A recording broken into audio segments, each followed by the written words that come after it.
Hi, and welcome to episode 57 of the Walleye Chronicles.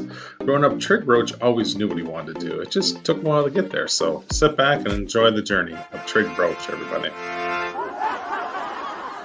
Hi, and welcome to another episode of Walleye Chronicles, where I get you guys off the boat or off the shore or off the ice coming up, and we sit down and talk some fish. There's nothing better than just having a fishing conversation. With me today, I have a gentleman from the Detroit Lakes area of Minnesota, Mr. Trigg Roach. He's also the owner and operator of TR Guide Service out there. How you doing today, Trigg? Oh, doing great. Awesome. So where are you from? I'm the fifth generation in the Brainerd Lakes area. There is a lot of fishing over there that takes place. So kind of give me how you got started, growing up fishing the family. What was your first memories of fishing? All the kind of fun stuff. I grew up in a pretty big fishing family. My great uncle Gary's Mr. Walleye, career tournament angler. My cousin Tony, he's got his Dialed and Angling TV show, and he's a big Mille Lacs guide and travels all over the Midwest doing guiding. And hey, listeners, let's talk outdoor streaming. What is the best outdoor streaming platform out there? Well, it's simple. It's Fixed TV. Not only do they have this great program, but they have all kinds of hunting and fishing shows, along with some weaponry shows. So when you get bored and need something to do, get your fix with Fixed TV. And making his show, and a bunch of other family members of mine are all either guides or tournament fishermen, or they just want to fish for fun. So it's kind of, walleye fishing's kind of in my DNA, I guess you would say. My earliest memories are going out in my dad's Lund Pro V and trolling the shores of Pelican Lake and catching a bunch of walleyes ever since I was probably 3 years old. Wow. So, is it something in the water over there that you guys all just went right into it? Or is it just the Minnesota man in love for his walleye? I think it's we just love the walleyes. I think it's just they're gold, they're long, they're elusive, they're just aggressive. They're a mystery fish because they can be anywhere and everywhere all at once. Right. You definitely learn that with forward-facing sonar. They can be all over the water column. Oh, yeah. That's throwing people for a loop. That's opened a whole new world of how you go and approach walleyes, especially because everything we learn is they're 2 feet off a bottom. Like, that's where you want to keep your baits. But once I got, forward-facing sonar, it's like, that's not really true at all. Like, they're literally anywhere. That's crazy. So obviously growing up, fishing was pretty front and forward for you. Was there, not pressure, but was it just something you always liked doing it? Was it or something that just kind of fell in your lap? Or is it, did you have more, I guess what I'm trying to ask is, did you have more exposure to fishing than say your friends because the name, or is that just a normal Minnesota thing? I think I probably had more exposure than a lot of my friends, but a lot of my buddies that I had growing up, we all loved to fish. But I kind of, with my family, I kind of had a little bit of a different appreciation for it because I knew the different avenues you could go. But I've just always loved fishing. I remember going out before I had my driver's license, hooking up to my 14-foot tiller with a 4-wheeler and ripping down some of the township roads to go out and do some bass fishing. So, I just always had that itch to want to fish. So every moment of the day you want to fish, what you're saying? Pretty much. Yeah, I can't, it's always on the mind. So any crazy memories of your childhood? Any crazy friends that you went with that were always nuts, or just going out? What were you were you just going for anything you catch, or was there certain things you targeted? I went through that phase when I was probably 13, 14, 15, where I was like a pretty big bass head. Like, I loved largemouth and smallmouth. I actually had my buddy that lived like 25 minutes away. He would wake up at 4:30, 5 o'clock in the morning and rip, 10, 12 miles on his moped with 3 rods down the road to get to my house so we could go jump in the boat and fish. Like, he was a nut, but we just loved fishing. Wow, that's pretty awesome. So, high school, you fished all the way through high school. Did you play any sports, or was your sports fishing? I played baseball all the way up till I was 17. And then, I had my license and I could go out and fish, and I just stopped really wanting to play baseball. Those guys took it really seriously where they went to the gym and they worked out, and I didn't. I just wanted to catch fish instead. I love baseball. It was fun, but fishing is way more fun in my opinion. Right. You can do it forever. We get old, we can't play baseball forever, right? Right. We always can fish forever. So then high school wraps up. What happened after high school? Did you obviously kept fishing? What was going on in your personal life? All that kind of fun stuff Yeah, I kept fishing. I joined the laborers union. I was a journeyman in the laborers union. I did that for 5 years. Traveled all over the state and the Midwest working for that, and then that kind of got old after a while. So I came back home, and I was like, you know what, we're just gonna give this guiding thing a shot and see what can happen. Did some tournaments, got my business going up, so that's been going good, keeping me pretty busy. And so you started right around 2018 as a guide? Yeah, 2018, 2019, somewhere around there. I did some before that, but nothing at the level where I'm at now. So did you always want to guide, or did you always want to find your way back to fishing? And how did you think that was going to happen? Growing up, I kind of thought about being a guide. Because, I get to go fish all the time. That sounds pretty sweet. I get to make some money doing it. So, why not? But really, growing up, I really didn't know what I wanted to do. I just know I wanted to fish. And it wasn't until, 2018 when it's like, I like teaching people. I found out I'd take a lot of my buddies and my family out, and I would always try to teach them like another little tip of how to get fish to bite, or different areas that you can approach to try to get, find more schools of fish or whatever the case is. And it's like, well, I can do all that while I guide. So right. I want to help people catch fish. That's my goal. Try to teach them something, help them get their PB, whatever the case is. I just want to be involved and help. Awesome. And you have this very soft and relaxing voice when you talk too. It's like, it's just very, almost very teacherish, right? It's very, very actual teacher. So I'm like, I sit back and watching. I'm like, a very soothing voice to listen to catch fish. I've been told that, and I'm told I don't get like super excited. Like, I'll catch like a 29, 30 inch walleye, and I'm like talking like this still. It's like, yeah, this is awesome. But like inside, I'm like, this is insane. But my voice doesn't come across like I'm actually excited. Right. But it's nice because it allows you to, like, us as the viewer to take in everything you're saying, right? Because you have this knack that you can battle. I just was catching up on some of your stuff, and you caught a 25 or 26, and you were just talking through what you did while you're trying to net it, which to me is like, if I go into like one hand pull, one hand net mode, can barely talk. I'm going, get in here, but you stay calm and you talk us through what you did to get to that point, which is pretty awesome. Yeah, it's not easy. There's a lot of times where, I had one, oh man, what was it? It was in like July, I think, June or July, where it was a bigger fish, and I kept stumbling up on my words quite a bit, which ended up making a video go pretty, I got like 150,000 views because I kept saying, this is a nice fish, this is a nice fish, just because I had no clue what else to say. I was fighting this fish. It was barely hooked in the side of the lip. So it's not always easy, but it works. So what was the first boat that was yours that you purchased? The first boat I purchased was, I've been gifted a lot of boats growing up, but probably my first boat that I paid for with my own money that was like a big deal was my 1725 Pro Guide. Okay. So what did you do to that to make it yours? What were you excited about it? Was just getting a new boat and doing stuff the way you want it? Be the first guy in the boat? What made that really special for you? It was probably the whole rigging process, because the guy that had it before me, he fished a little bit, but not enough to really buy a lot of the newer tech that goes into it. So this is all before forward facing sonar. So he had like a Piranha 3 from Humminbird up on the bow, like that old rectangle box up there. It's like, well, that's got to go. Like, that's not going to work. So I tricked it out.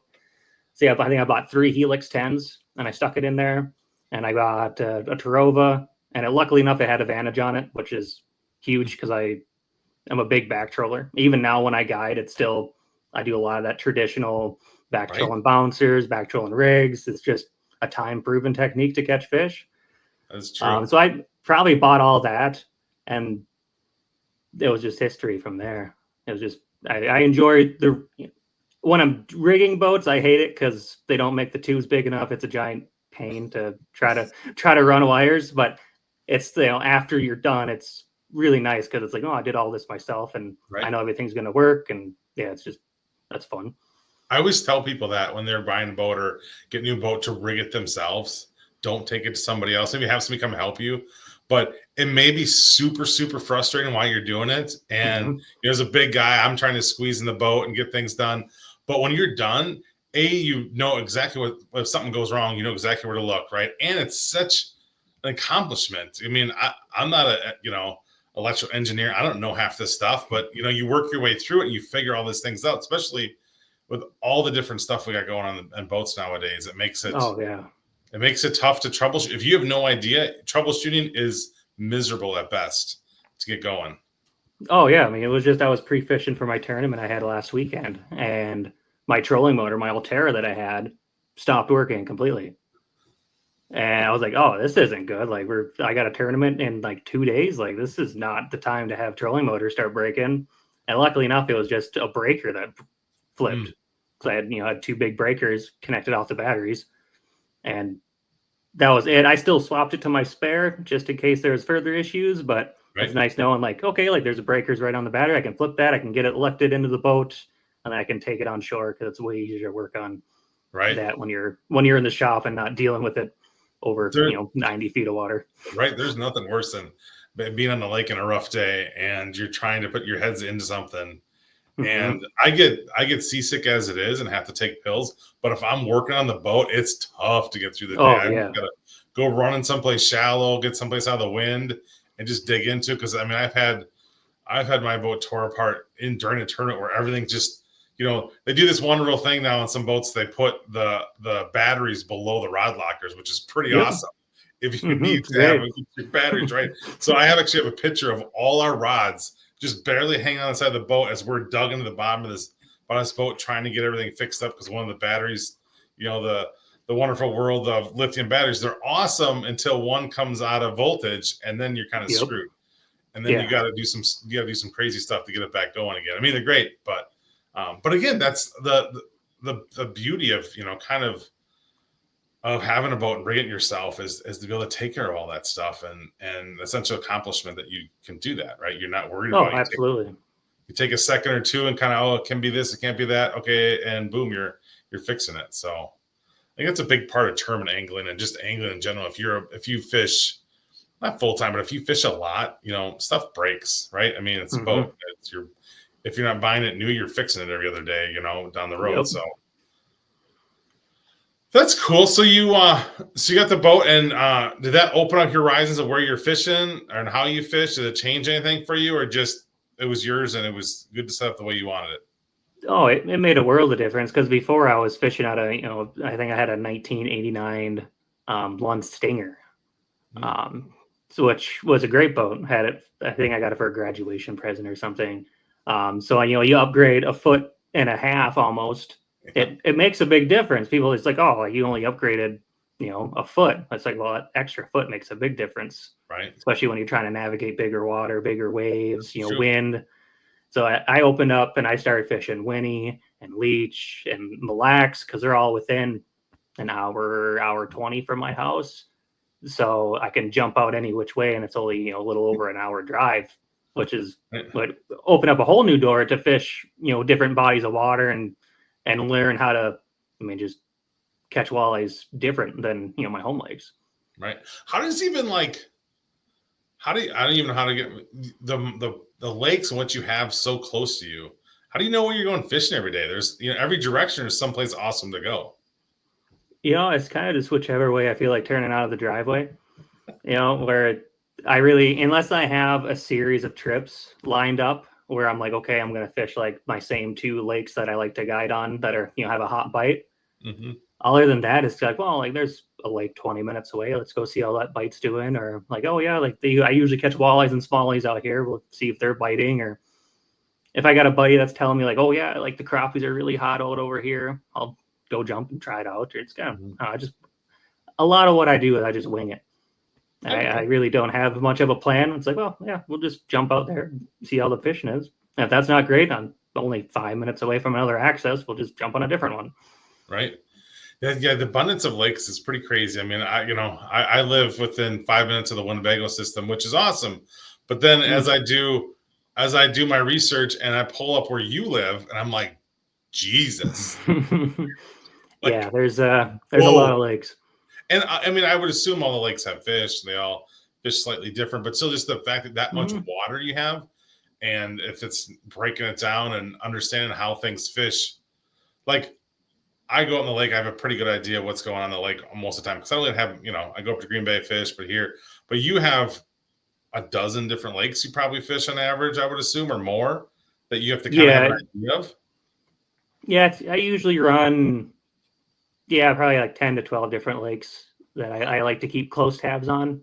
I got smaller lakes. If it's super windy, I can jump on the smaller lakes and not get beat up too bad. Or if it's nice days, I got, a bunch of lakes that are 7 to 8,500 acres that I like to fish on quite a bit.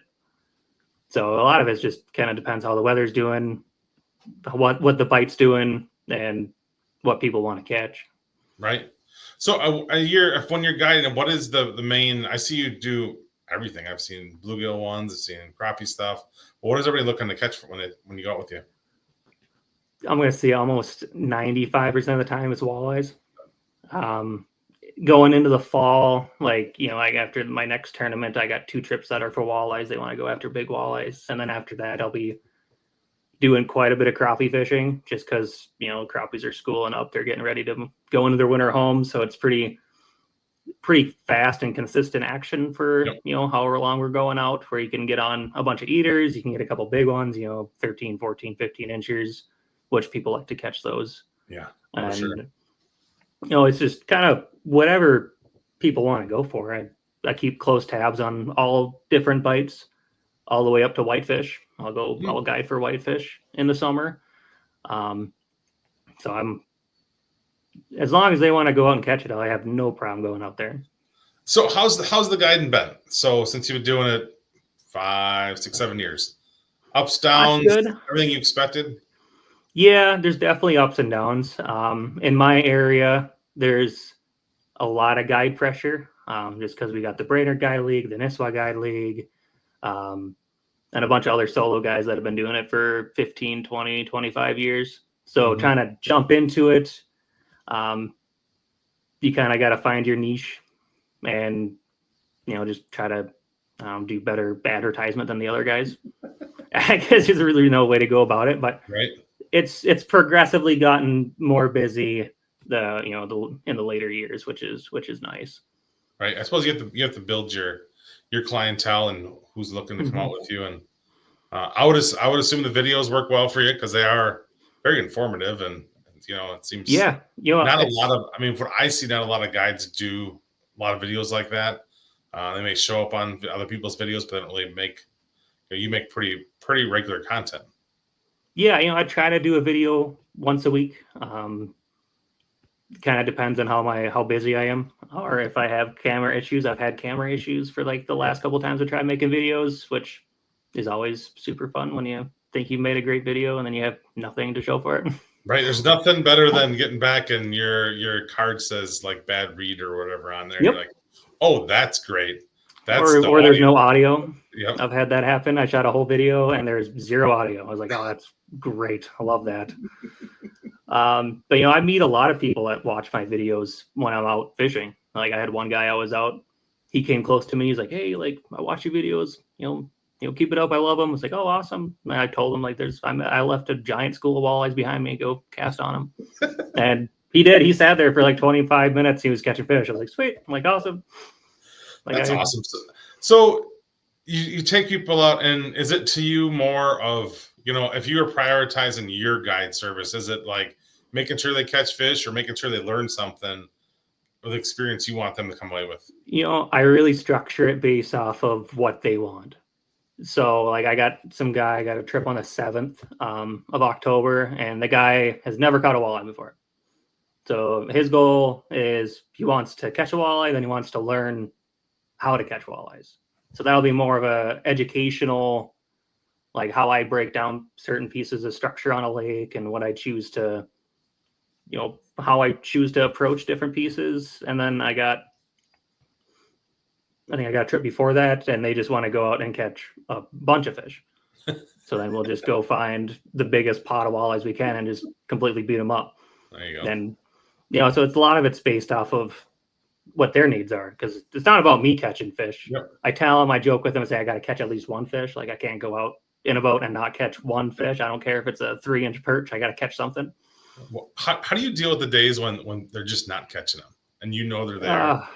It just, I mean, there's their techniques wrong, or and it's hard because they get inside. If they haven't fished a lot, they're inside their mind. They don't have confidence. Where you're sitting there and go, if I put this pole down, I'm going to catch another one. I don't want to catch another one because I don't want to frustrate them. How do you deal with those days and the people that are just?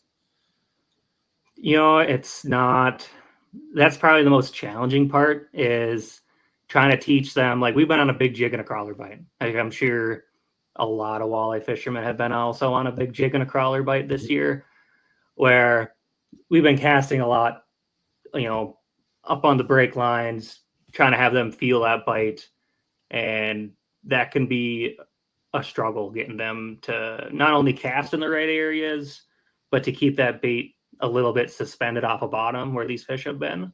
Yep. And a lot of it's, you just take one person aside with you. And that's been the nice part about forward facing sonar, is they can cast it out. They can see their bait fall, and you can be, okay, so you got to wait like 8 seconds. And then you can start just slowly reeling, and they can see how important it is to keep your bait in the same place as long as possible. Yeah. Because you want it in that strike zone.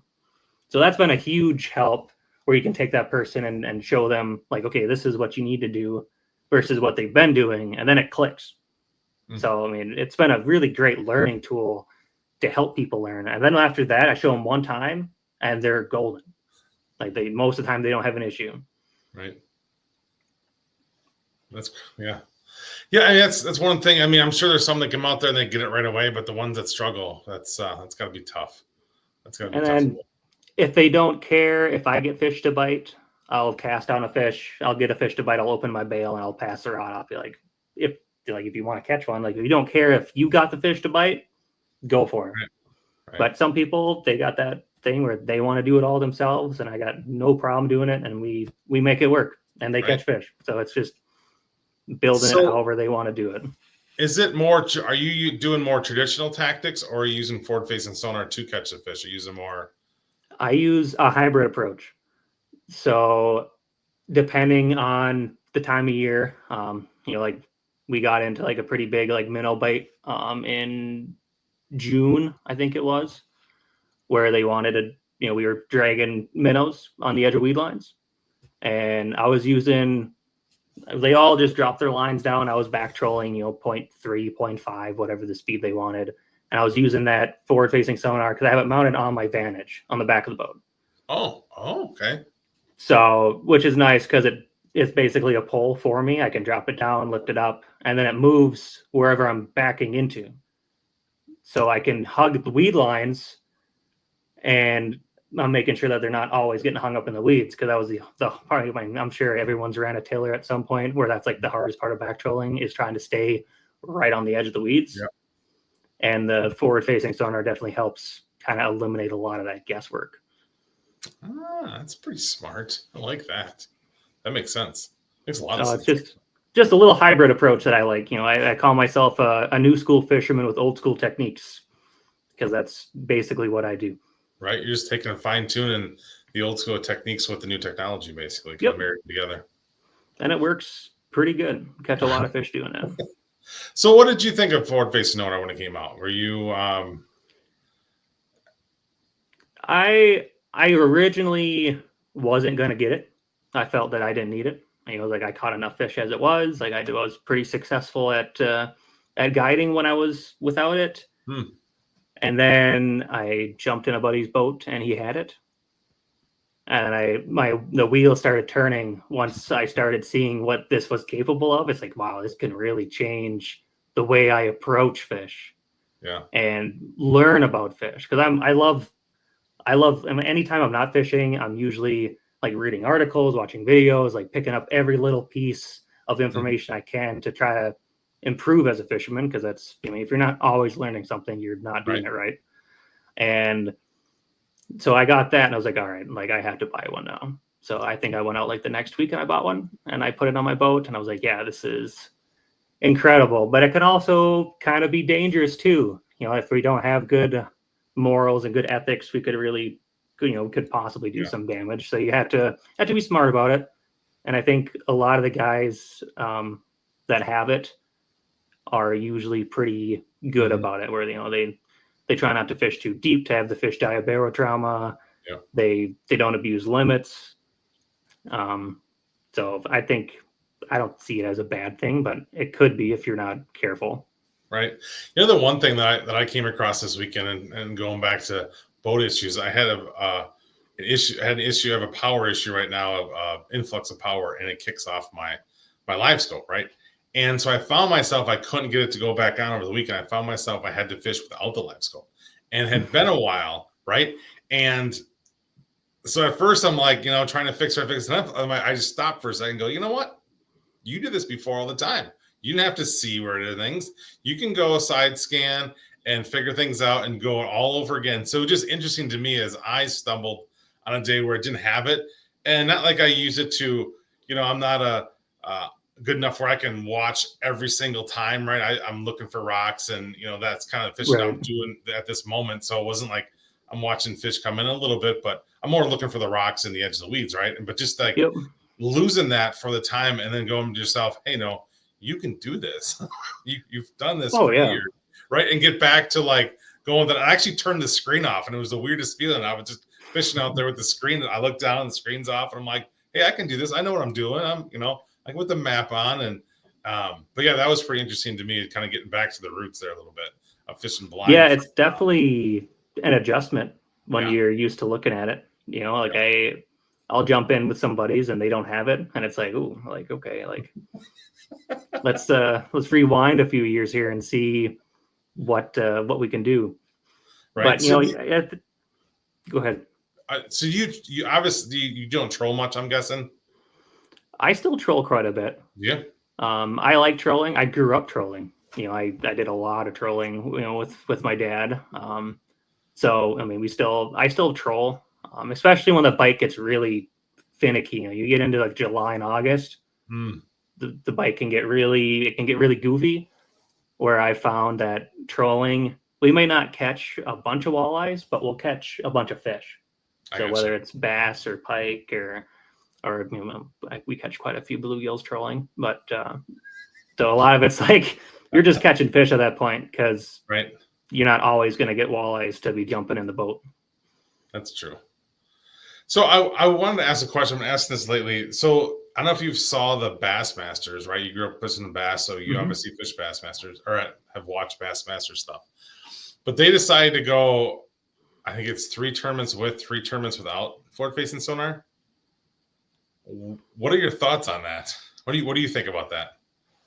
I don't like that they coin flipped it. I thought that was kind of weird.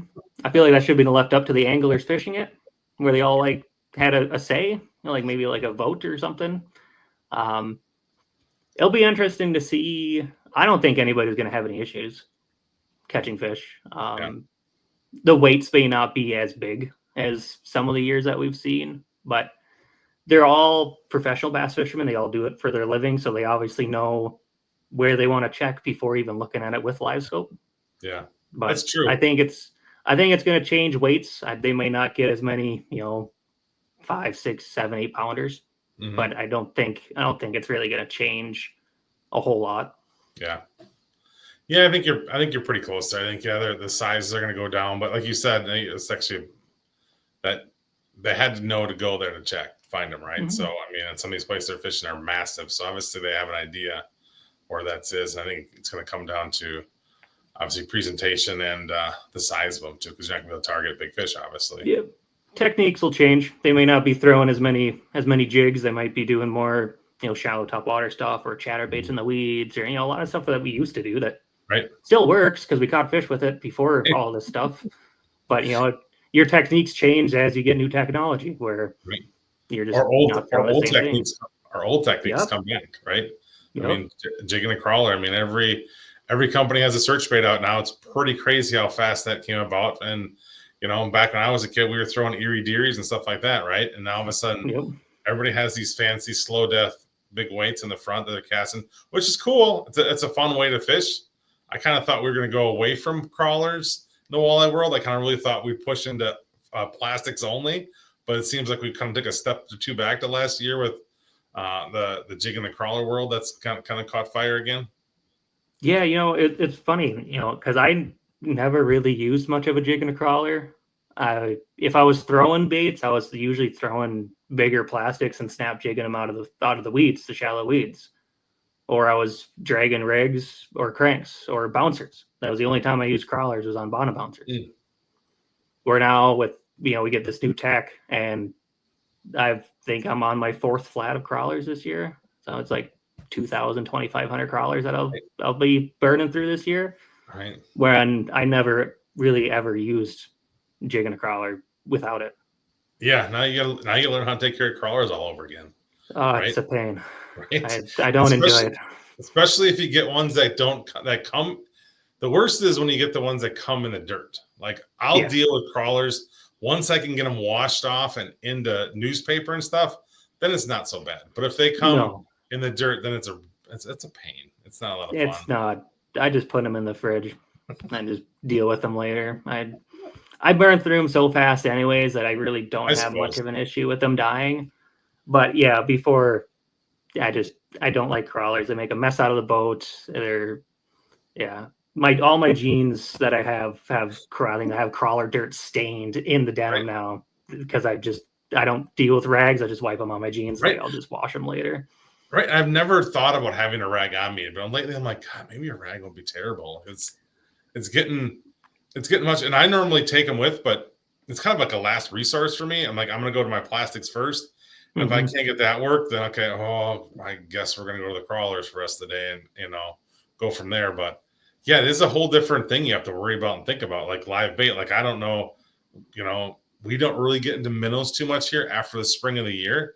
And generally in the spring, I can make it work with plastics. So I don't know when the last time I bought minnows were, which is, weird, but we don't really, there's some lakes you do, some chubs on later in the year. But other than that, it's pretty much crawlers the only live bait I'm rolling with, and I really don't want to.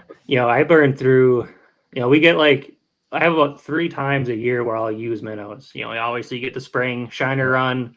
I'm running minnows for 2-3 weeks. I get a little bit of a minnow bite midsummer. I'll get into early July, mid-July. I'll run rigs on the edge of weeds or jigs on the edge of weeds. And then I scrap them until October. I get in October, and then I'll be rigging red tails and creek chubs wherever I feel like fish are going to be at. But my main 2 are, crawlers and then leeches. I run a lot of slip bobbers with leeches just because it's super easy for clients to pick up because everybody's fished with a bobber. Yep. And I've never seen a walleye turn away a leech. Right. They love leeches. That's probably one of my favorite ways to catch a fish is slip bobber. I don't know what's so magical about it. It's something about watching that bobber get hit and then just slowly go down is my favorite part. Right. Yeah. It's just the whole casting out there, the whole, waiting for it to straighten up and then, watching it go down, or just, if it's your second, you're dragging it behind the boat and all of a sudden you're like, where to go? It's gone. It's, that is just something, I don't know if it's the reel down for me, like the reel down, reel to it. No one's coming and then set the hook and it's always there. Probably what gets it for me. Slip bobbers, they're a blast. Right? And they're super versatile. For sure. Nice. I mean, I use them more and more now. It's I have like everything that's old is new again, right? I've had normally in the past years, I would not keep one rigged all year, but now I have one rigged all year. It's always ready to go. I seem to catch fish pretty much throughout the year when I'm, when I want to use it. It seems to work. I don't have to, if they're a little finicky or whatever, or if I even started using them in the rivers to, be able to float them above the rocks, and I'll get, all kinds of goofy stuff. And just, it's there. It's already rigged. I might as well throw it in and see what happens. And with the forward facing sonar, you get to kind of watch and see what's going on with it. Right. And how it works. And how the height's very different for you and the fall rates, all that kind of fun stuff. And it really makes it easier, makes it, to dial that in quicker, it seems like. Yeah, that's probably the only downside of slip hours is constantly changing the depth. That's the one part I can't stand. They need to make it like automatic or something, because that gets old, because I switch my depths so often. Oh. And those fish move in the water so much where it's like right. Some days they want it within like 6 inches of their face. Other days it's like 12 feet. They don't care. They're racing off a bottom to go catch, to go eat the leech or crawler or whatever you put on it. Yeah. So what is your favorite technique for catching walleyes? I'm a big jig and wrap fan, or puppet minnow, I guess I should say, puppet minnow fan. Yep. I don't know. It's something about the surprise element of it, where you're just ripping it, and then all of a sudden your rod's just heavy, and the way they bite it is so aggressive, and you're not dealing with any live bait. It's a really easy rig to fish. You can rip it as hard as you want. You can light hop it. You can catch fish suspended with it, where you just kind of floating it through the water column. And one will last you a lifetime as long as the pipe doesn't eat it. That is very true. They're very durable, even getting in the rocks, so they're not terrible. I mean, you gotta be careful, if you got zero muscles or something like that, you might lose one here or there. But that is a lot of fun hitting those. I like a blade bait too. Have that. Blade baits are fun. Just smash with them. We have a great blade bait bite in the spring in Green Bay, and it's just one of the funnest things to do. And that's another tactic that can be used year round that people don't really keep it on. It's you so many people that just kind of think it's a spring thing and put all these things away. It's like you got to keep that stuff on and keep you don't have to have 10 poles, but keep that baits readily available. I have a pile, like everybody else does, of all the different stuff I want to try every day, and blade baits are always in there, and all the new stuff that I'm trying to figure out how to use is in there. Is there any new lures that came out that you're just confused by, couldn't get to work, or? That's probably my one downfall as a fisherman, is I get stuck in a rut where I will use the same 4 baits all year long, and I will not switch anything out until the next year. That's funny. Which is kind of my downfall, but if it works, it works. I'm not a guy to start switching baits up if it's working. I'm in the business to catch fish. That is funny, because like you get stuck in your confidence baits, right? And you're like, oh shit, and that I gotta fish with this bait. I gotta fish this bait. And I kind of feel like it just allows you to fish harder, more relaxed, I think. When you get that confidence bait on, whatever it is. I mean, I don't have a lot of crazy colors anymore. I'm pretty much, black, purple, and like black and purple and maybe green. That's pretty much the only colors I'm running on most of my stuff, and I've seemed to be doing fine. It's just kind of funny how what a confidence bait and confidence colors do for you. You just get in that flow state where you're not thinking about anything, because you can throw that bait out and fish are going to bite it. Like you don't have to think about how to work it. There's no guesswork in it. You can just do it. Where when I switch to other baits, I'm constantly changing the action, the cadence, leader length, all these little things to try to see how I can get fish to bite, which I do enjoy doing.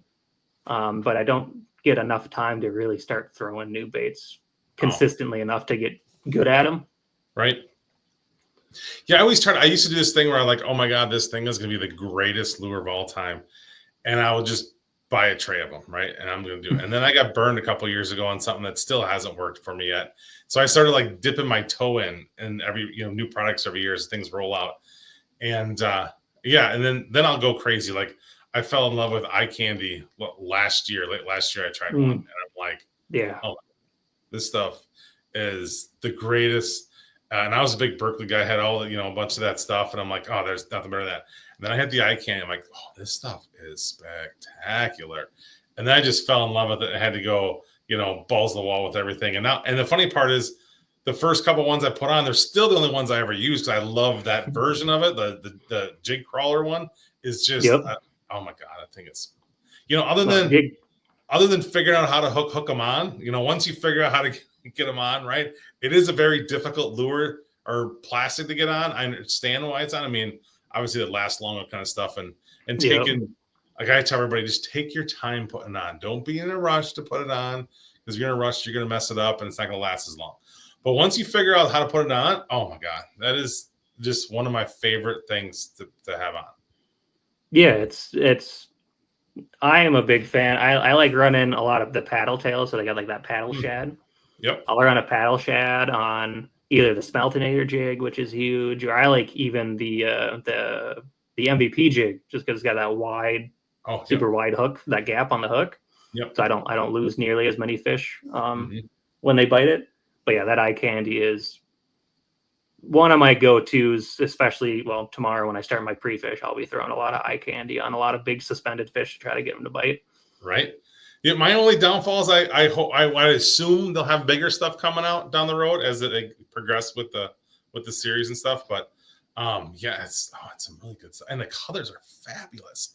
Like, yeah, they got some good colors. I've been running this weird, I don't even know what it's called. And I ran out of it the other day. It's like a weird, it's clear but purple specks, and I'm just like, that thing in the water. Look, I mean, you put that in front of me, and I'm eating that thing. It just looks fabulous. Yeah. And the movement of them is so much different. The obviously elasticity of them. They seem like you could get not many times other stuff. I can have something hit and then re-hit it again. You know, you get that, you miss it, and normally I'm like, oh shit, you know, I'll bring it up, blah, blah, blah. But now I've constantly told myself, nope, drop it back down, start all over. There's a good chance if they just nip the end, the way that feels, it doesn't feel like anything that's going to harm them, right? It was soft to them. They just got yanked away. Put it back in front of them, and a lot of times you'll hit it again. You don't got to start all over. Yeah, and it's nice too because the plastic, the way they designed it, was to be able to hold scents in too. So you got that tray that it comes in. You can lather a bunch of whatever your favorite scents are. You can keep it in that tray. You're not getting a mess all over the boat when you're trying to do it, or in the shop, or whatever, wherever you're, putting scents in things. Because I think we've all had that happen where you're keeping them in a separate plastic bag, so you're not getting it all over the place. So that's nice too. I don't know if you're a big scents guy on plastics. I like the scents. I've had to start. I had a little incident. Start of the year with that one scent, leaving it open, and had a whole tray spilled in that whole game. Right, I'm like, oh, that's awesome. I got all this I have to deal with. So you also tournament fish. Actually, you just took second place at the Walleye Alliance fall. Was it fall classic? Yeah, the fall classic. Yeah. How was that? That was good. Me and my buddy Scott Mackner, we fished it. This is our second year fishing it together. Last year we got fifth, so getting second is kind of a nice jump up in the standings. It's better to go up than go down. Our pre-fish was good. It was really weird. Our unders were getting like 19-incher, 19 and a half, 19 and 3/4 that were almost 3 pounds. Wow. So giant unders, but the overs were small. So like right away we got all of our unders within the first couple of hours, and we started head hunting, and he got this unit of a 29 and a half incher. I mean, the head on it is just huge, and we kind of like, oh, this thing is sweet. Well, then we looked at it, and I don't even know. Like, its head was huge, and then its body was big, and then its tail got super small, like halfway down the body. It's like, man, that's like the old walleye missed leg day. Like, what's going on? I put it on the Rapala scale, and it weighed 7.49 pounds for a 29 and a half inch walleye. It's on that Ozempic. Yeah, dude, it was something. It was like, what is going on? So, we tried to upgrade it. I didn't think we really would. A 29 and a half inch in a tournament is, usually that's a really good fish. Yeah. We had good unders. We felt pretty good going into it. We won big fish with it. Actually, my buddy that won, Ben Wasson and Logan Deason, they got a 30-incher, and that weighed 7.25 pounds. Wow. So we beat them by like 1/4 pound. But both, like, the scales are weird because those fish should have weighed like closer to 9-10 pounds, being 29 and a half and 30 inches. But the unders were giant, so they kind of like complemented each other, which was kind of weird. That's weird. But it was we got second and big fish, and we won ourselves in the Calcutta, so we had a nice payday between those three. It was awesome. We'll take it. Describe the Calcutta for me. Yeah, so Calcutta is you buy teams that you think are going to win. So the goal, like it was 30% for first place, 25% for second, and 20% for third. And then the rest goes to the Walleye Alliance for hosting it. Like they have to have a little finder's fee, which is great because the Walleye Alliance is, they do quite a bit. So no problem there. So we bought ourselves for $375. So yeah, you buy teams, who you think is going to win. They usually start at like $100. Like I think Will Pappenfuss, he fishes the NWT. He was fishing the tournament. I think he went for like $800-900. Dollars. So I mean, you can drop a lot of money in a hurry. Well, it's funny because that's uniquely Minnesota thing. We don't do that in Wisconsin. No, I don't know why. Oh, you should. They're awesome. I don't know why, but we don't do that at all. I've heard of it a couple of times from you guys in Minnesota, and I'm like, that is the craziest thing ever. And have you ever? Obviously, you want to buy yourself. Was there any time that you wouldn't buy yourself, or any time that you'd buy somebody else? If it's out of my price range, yeah, I'm definitely not going to buy myself. Like I got a cap. It's like $500. Like I will spend $500 on myself. If it goes any higher than that, I'll do my best and I'll try to like split the buy. So it's like, hey, I'll buy like half that, and then we'll split it. If we get a paycheck out of it, we'll split it.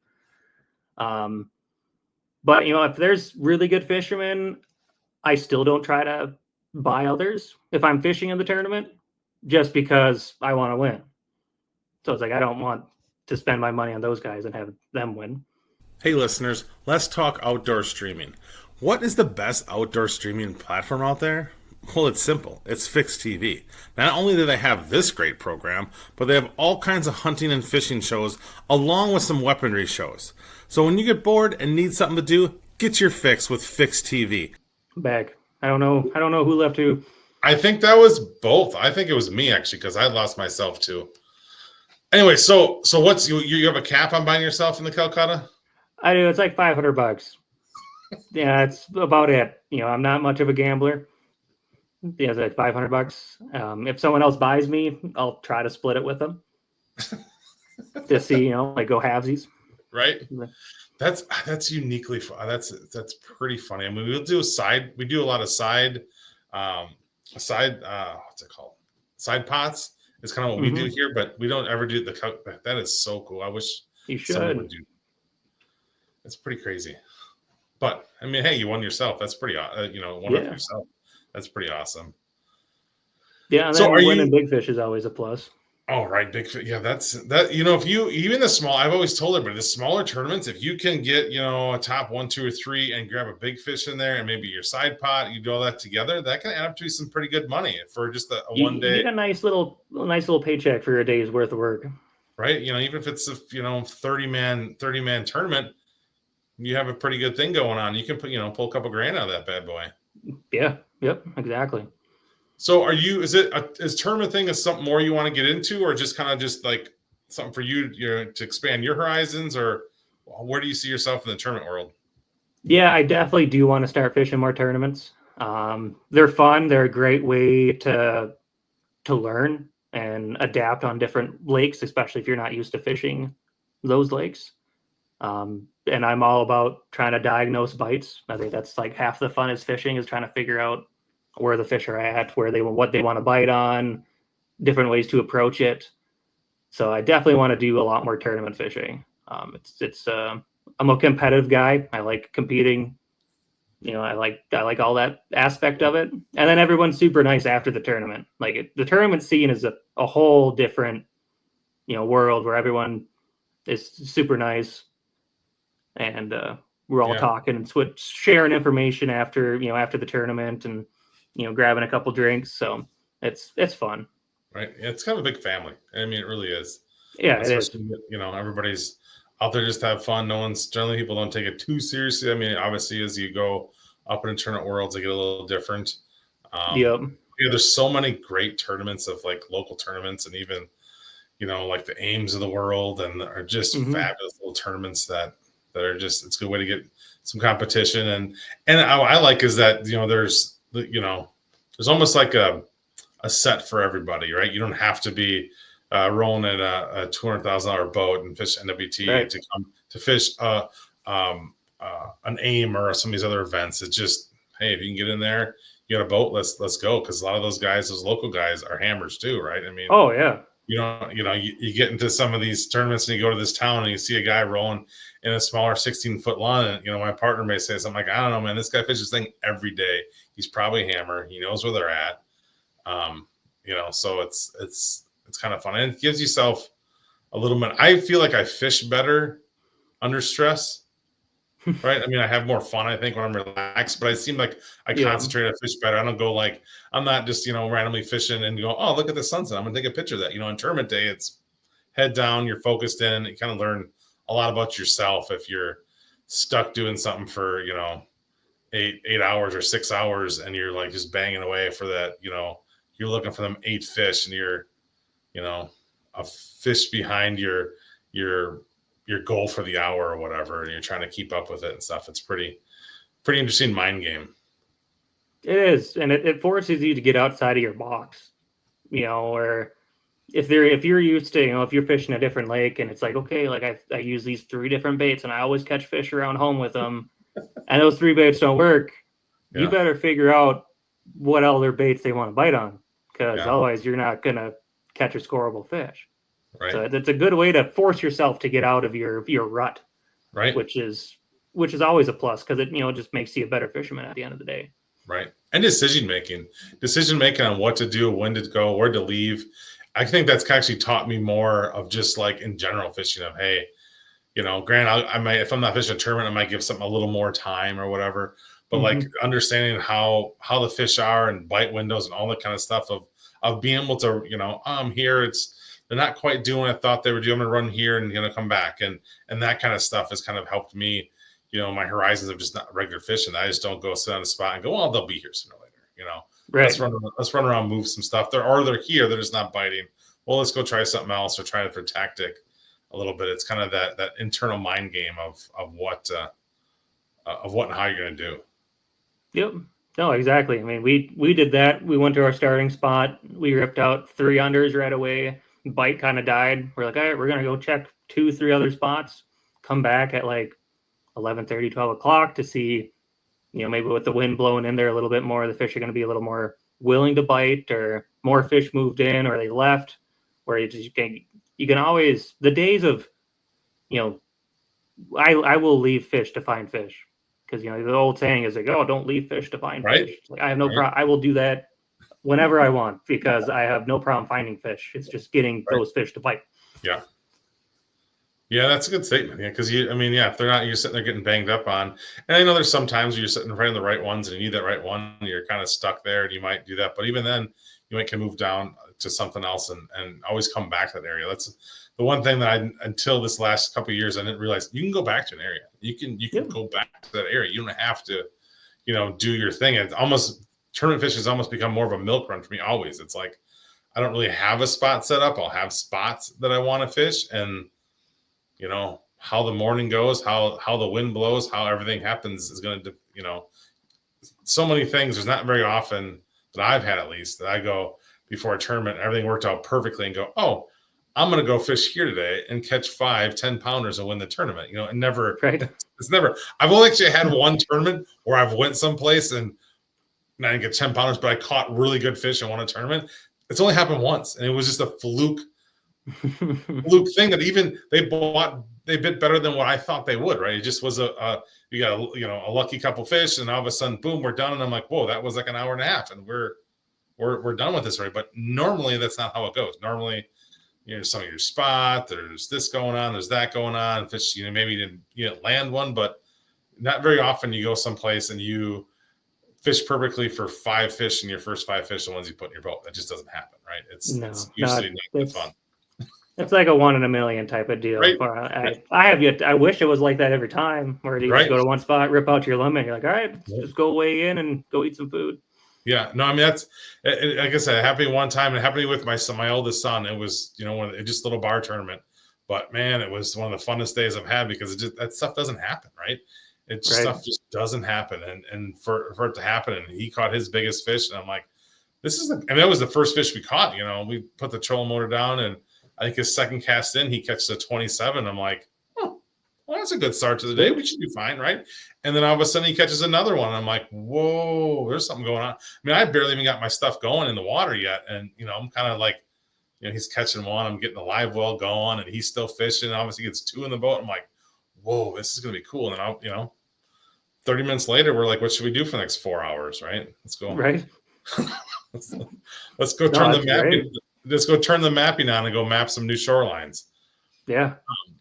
So you want to push more into tournament fishing, guide and stuff. Do you do? Are you an ice guide too as well? Yep. I do. So I got wheelhouse rentals. I do. Awesome. So that keeps me pretty busy. Whether it's moving houses, keeping them on fish, or plowing different roads, or wherever else I have to do when I'm on top of the ice. And then I do those morning, evening portable trips too, where I'll grab a bunch of my otter houses. We'll go out, set them all up, catch some fish, and do that whole program too. I've come to believe that ice guiding is the hardest thing in fishing. It is challenging at times, yes. I mean, if you're doing permanents, plowing, because you got snow. We don't have much snow here, so we're not plowing. But you're doing permanents, and then you're doing also portable. That's a lot of work. It is. I mean, you're on the ice for 12 to 16 hours a day, and you don't get many days off because ice is short. Yeah. Ice season is just a short season. We get, usually we get 3 months. But a lot of the times, our walleye season closes the end of February.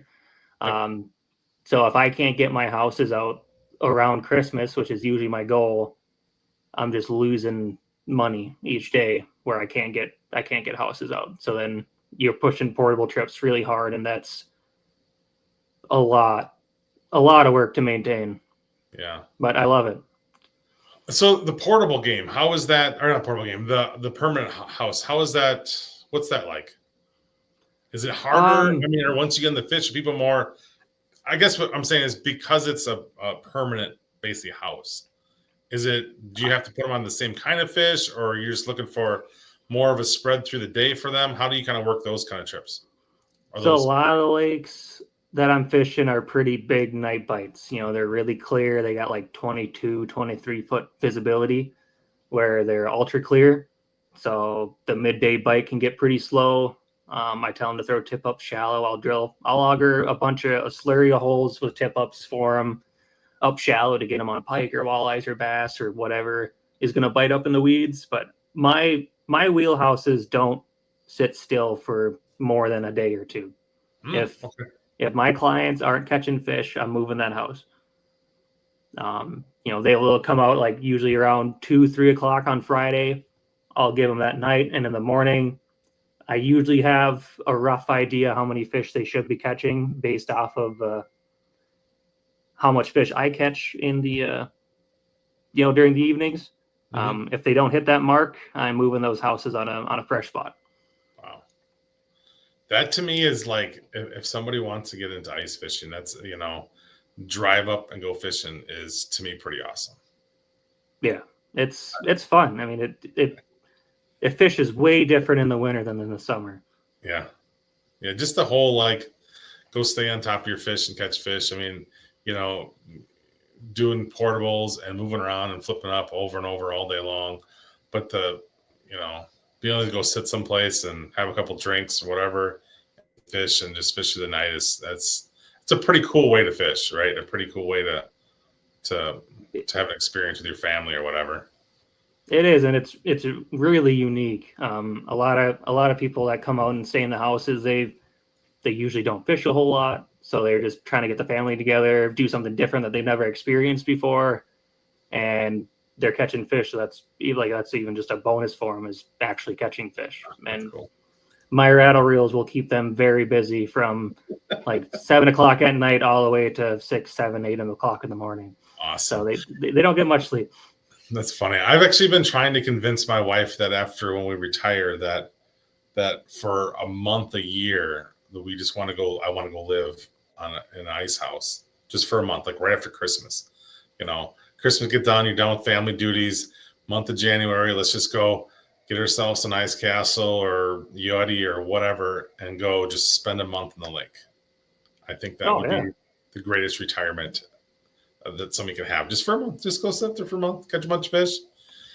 because as we get older, it gets tougher to be out in the ice, out in the elements, right? It's that's I mean, some of this stuff has helped the older generations kind of stay fishing. The clothes are much better than what I using when I was a kid, and although I seem like I don't have as many clothes on, I'm warmer than I was back then, right? And the heaters aren't dangerous. So that's been pretty awesome. So what do you think in your time has been the biggest thing that's contributed to your success? Besides the fact of spending almost every waking hour out on the lakes chasing fish, I had to give a lot of credit to not only my dad, because my dad is a giant fish nut too. Like, he's taught me a lot growing up on how to fish. I gotta say, my uncle Gary Roach, Mr. Walleye, he is the guy that has showed me a whole new way to look on maps and how to find fish, and how to read wind. Like, he's a legend for a reason. He's very, very good at what he did. So do you have any, obviously he's Mr. Walleye and you're related. Do you ever feel pressure to fish and how you fish with the last name, or do people put that pressure on you when they book things with you? Because I mean, it's a pretty big name in walleye fishing. There's only a few that everybody knows, and that is one of the ones on the top. Yeah, a lot of my customers, they'll poke fun at that. I had one guy this spring. He's like, "Oh, you're not we had a lull. We were catching fish. We had a 40-minute lull, and he's like, I don't think you're a real roach. I think you just saw those guys on TV and just took the name to get more business."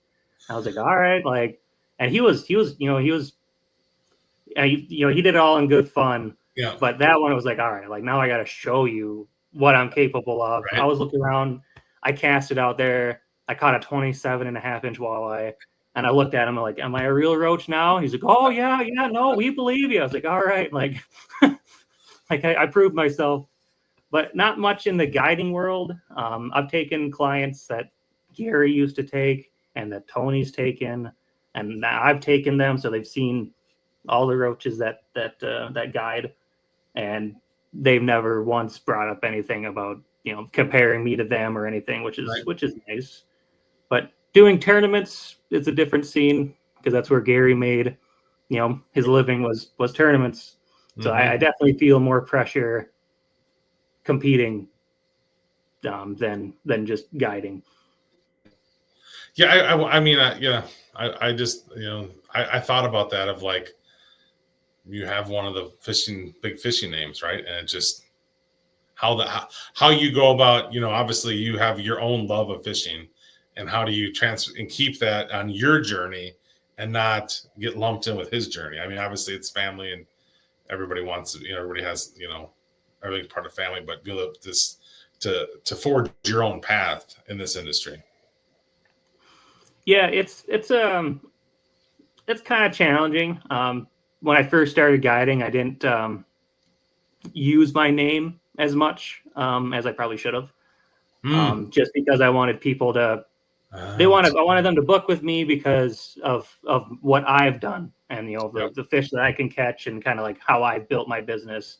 And then I was talking with Gary, and he's like, no, I built that for us. He's like, use it.